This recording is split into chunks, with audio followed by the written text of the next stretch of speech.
श्री स्वामी समर्थ. मार्गशीर्ष गुरुवार संपूर्ण माहिती.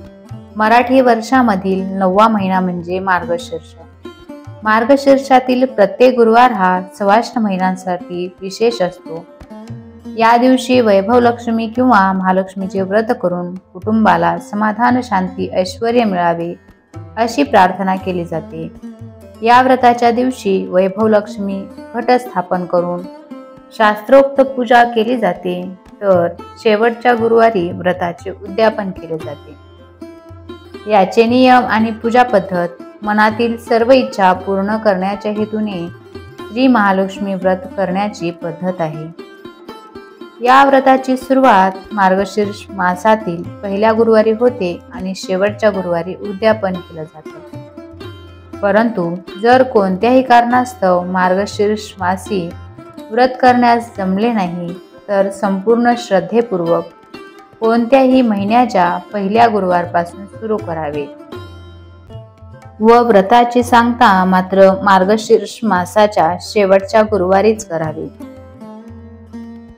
व्रताचे उद्यापन करावयाच्या दिवशी 7 सुवासिनी किंवा 7 कुमारिकांना घरी बोलावून त्यांच्यात महालक्ष्मी स्वरूप जाणून त्यांना हळदी कुंकू लावावे, मनोभावे नमस्कार करावा. नंतर पूजा आरती करावी.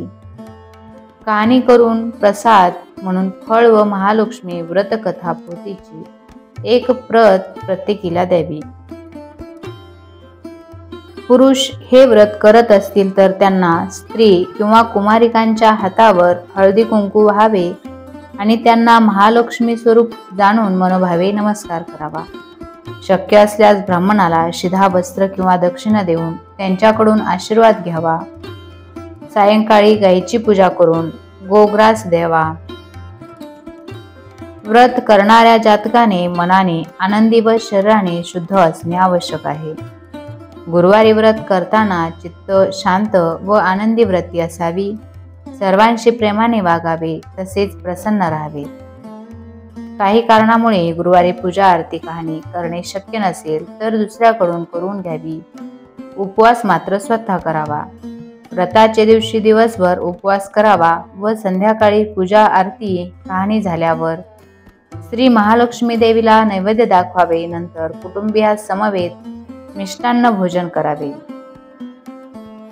व्रतामध्ये फळे, दूध वगैरे घ्यावे. निराहार राहू नये.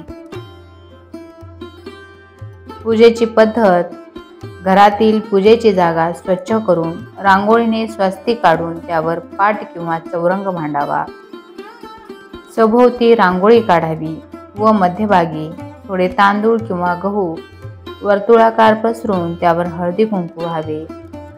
एक तांब्याचा कलश स्वच्छ करून कलशाच्या बाहेरच्या बाजूंना हळदी कुंकवाची बोटे ओढावी. कलशात पाणी भरून 1 नाणं, 1 सुपारी व थोड्या दुर्वा घालाव्या. तोंडावर 5 तरेच्या झाडांच्या 5 डहाळ्या किंवा आंब्याच्या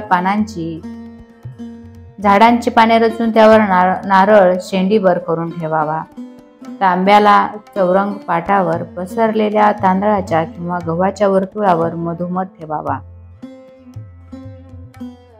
श्री महालक्ष्मी देवीचं चित्र किंवा मूर्ती किंवा स्फटिक श्रीयंत्र असल्यास चित्र न ठेवता त्याची स्थापना करावी. त्यासमोर विडा, खारीक, बदाम व इतर फळे, खडीसागर किंवा गूळ ठेवून जवळ गणेश रूपी सुपारी मांडावी. त्याजवळ 1 नाणं ठेवावं. हे नाणं उद्यापनापर्यंत पूजनास द्यावयाचं व उद्यापनानंतर तिजोरीत किंवा कपाटात सांभाळून ठेवावं.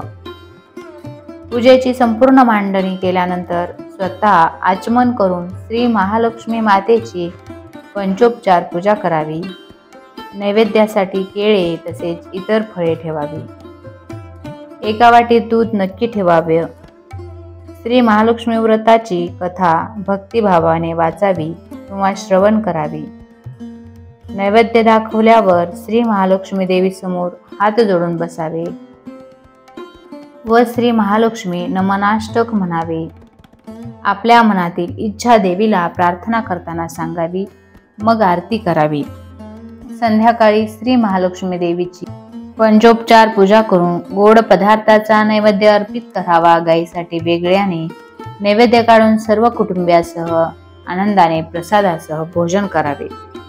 दुसऱ्या दिवशी सकाळी स्नान केल्यावर तांब्यातील डहाळे घरात निरनिराळ्या 5 ठिकाणी ठेवून तांब्यातील पाणी नदी, विहिरी, तलाव किंवा तुळशी वृंदावनात ओतावे। नंतर पूजा केलेल्या ठिकाणी हळदी कुंकू वाहून महालक्ष्मी देवीचे स्मरण करून नमस्कार करावा।